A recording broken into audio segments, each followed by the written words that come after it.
लीजिए हाजिर हूँ एक बार फिर से हर शाम 7 बजे की तरह देश और दुनिया की तमाम खबरें लेकर। नमस्कार दोस्तों, आप सभी का स्वागत है हमारे चैनल पर। तो जल्दी से इस चैनल को सब्सक्राइब कर लीजिए ताकि आप कोई भी खबर कभी भी मिस ना करें। तो आइए एक नजर डालते हैं 9 अप्रैल की तमाम खबरों पर। संपूर्ण लॉकडाउन की मियाद पूरी होने से 6 दिन पहले ओडिशा ने लॉकडाउन को बढ़ा दिया है। ओडिशा राज्य पहला ऐसा बन गया है जिसने लॉकडाउन को बढ़ाने का फैसला किया। मुख्यमंत्री नवीन पटनायक ने राज्य में 30 अप्रैल तक लॉकडाउन का ऐलान किया है। केंद्र सरकार ने राज्य हेल्थ सिस्टम को दुरुस्त करने के मकसद से राज्यों और केंद्र शासित प्रदेशों के लिए राहत पैकेज देने का ऐलान किया। इसमें हॉस्पिटल, आइसोलेशन वार्ड, आईसीयू जैसी चीजों पर पैसा खर्च किया जाएगा। भारत और पाकिस्तान में भी कोरोना संक्रमण के मामले तेजी से बढ़ रहे हैं। इसी बीच कोरोना वायरस के तेजी से प्रसार के दौरान भारत में चर्चा का विषय बने तबलीगी जमात के लोग अब पाकिस्तान में भी चर्चा है। पाकिस्तान में तबलीगी जमात की जमकर आलोचना हो रही है। पिछले महीने सरकार ने देश के गरीब लोगों को राहत देने के लिए 1.7 लाख करोड़ रुपए का पैकेज दिया था। कोरोना के कहर से देश की इकोनॉमी को बचाने के लिए सरकार अब छोटे और मझोले उद्योग के लोगों को 1 लाख करोड़ रुपए का पैकेज देने की तैयारी कर रही है। मोदी सरकार ने पिछले एक हफ्ते में ही किसानों को ट्रांसफर किए 14,000 करोड़ रुपए। बाकी लोगों को पैसा देने की प्रक्रिया जारी। 7 करोड़ किसानों के बैंक खातों में पहुंचे 2-2 रुपए।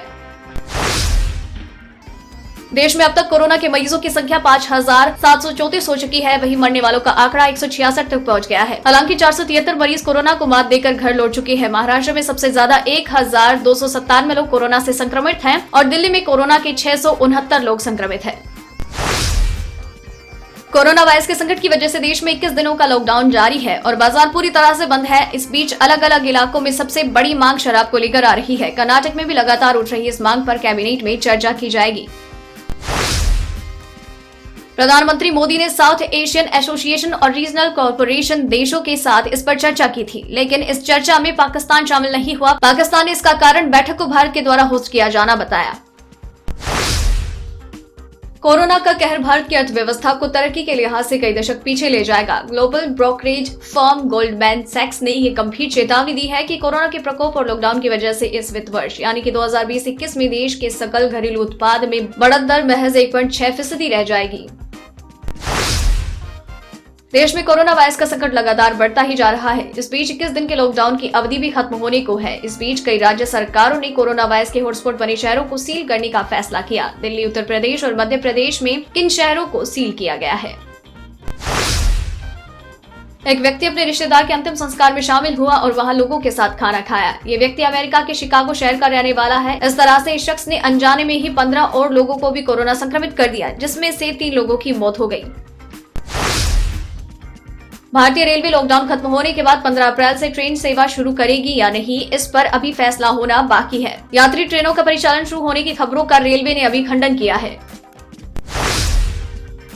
भारत समेत पाकिस्तान में स्थिति गंभीर होती जा रही है। ऐसे में पाकिस्तान के पूर्व तेज गेंदबाज शोएब अख्तर ने कोरोना वायरस के खिलाफ जंग में भारत से मदद मांगी है। बता दें कि भारत में करीब 6,000 लोग कोरोना पॉजिटिव पाए गए हैं, जबकि 160 से ज्यादा लोग अपनी जान गंवा चुके हैं। कोरोना वायरस संक्रमण की इस भीषण आपदा को भी कुछ स्वार्थी लोगों ने लूट का अवसर बना लिया है। आलम यह है कि जो आलू प्याज कुछ दिन पहले तक 25 से 30 रुपए प्रति किलो के हिसाब से बिक रहा था, अब वो 80 रुपए किलो में बिक रहा है। आम लोगों के पास ज्यादा दाम देने के अलावा कोई और विकल्प नहीं बचा। अडल्ट फिल्म स्टार मिया खलीफा इस साल अपने बॉयफ्रेंड रॉबर्ट सैंडबर्ग के साथ शादी करने वाली थी। उनकी शादी जून 2020 में होने वाली थी, लेकिन कोरोना वायरस की वजह से दुनिया में फैली तबाही को देखते हुए उन्होंने अपनी शादी को पोस्टपोन कर दिया है। निजी क्षेत्र के सबसे बड़े बैंक HDFC ने कर्ज पर ब्याज 0.20% घटा दिया है। कर्ज की लागत कम होने के साथ बैंक ने ब्याज दर कम की है। इसके साथ ही अब पैसों के लिए आपको ATM मशीन जाने की जरूरत नहीं है, घर के बाहर से ही ये सुविधा मिल जाएगी। कोरोना वायरस के चलते देश भर में लागू लॉकडाउन की वजह से किसानों को परेशानियों का सामना करना पड़ रहा है। खेतों में खड़ी गेहूं की फसल पक चुकी है, लेकिन कटाई के लिए किसानों को मजदूर मिलने में परेशानी हो रही है। दुनिया भर में 88,000 से ज्यादा लोगों की मौत हो चुकी है और 15 लाख से ज्यादा लोग पॉजिटिव पाए गए हैं। वहीं 3,16,000 से ज्यादा लोग ठीक हो चुके हैं। अमेरिका में लगातार दूसरे दिन 2,000 लोगों की मौत हुई। इसी के साथ अमेरिका में मृतकों की संख्या 14,000 हो गई है और 4 लाख से ज्यादा लोग संक्रमित हैं। अमेरिकी राष्ट्रपति डोनाल्ड ट्रंप के द्वारा विश्व स्वास्थ्य संगठन की कड़ी आलोचना के बाद WHO प्रमुख टेड्रोस घेब्रेयेसस ने इस महामारी का राजनीतिकरण नहीं करने के लिए कहा। उन्होंने ये भी कहा कि आग से खेलने जैसा है, हमें सावधानी रखने की जरूरत है। लॉकडाउन से प्रभावित अर्थव्यवस्था को उभारने के लिए जल्द ही केंद्र सरकार एक और बड़ा राहत पैकेज घोषित कर सकती है। वहीं एसोचैम ने 15 से 20 लाख करोड़ के पैकेज की मांग की। पूर्व वित्त सचिव सुभाष चंद्र गर्ग ने भी संकेत दिए थे कि सरकार को RBI से करीब 5 लाख करोड़ रुपए का कर्ज लेना पड़ सकता है। तो इन सारी खबरों के साथ आपको किस खबर के बारे में क्या है कहना, क्या है आपकी राय, प्लीज शेयर कीजिएगा। साथ ही साथ अगर आपने इस वीडियो को पूरा देखा है तो प्लीज आप अपना नाम नीचे कमेंट सेक्शन में जरूर लिख दीजिएगा, ताकि हमें पता चल सके कि आपने वीडियो को पूरा देखा है। अगर आपको खबरें अच्छी लग रही हैं, आप इन्हें पसंद कर रहे हैं, प्लीज कमेंट बॉक्स में लिखकर हमें जरूर बताएं। अगर आपको खबरें अच्छी लग रही हैं या फिर कोई सजेशन है तो आप हमें वो बता सकते हैं। और हाँ, आपको ये टॉप 20 खबरें हर शाम 7 बजे यूं ही मिलती रहेंगी और हम हर रोज आपके लिए खबर लेकर हाजिर रहेंगे। फिर मिलते हैं कल, तब तक के लिए धन्यवाद।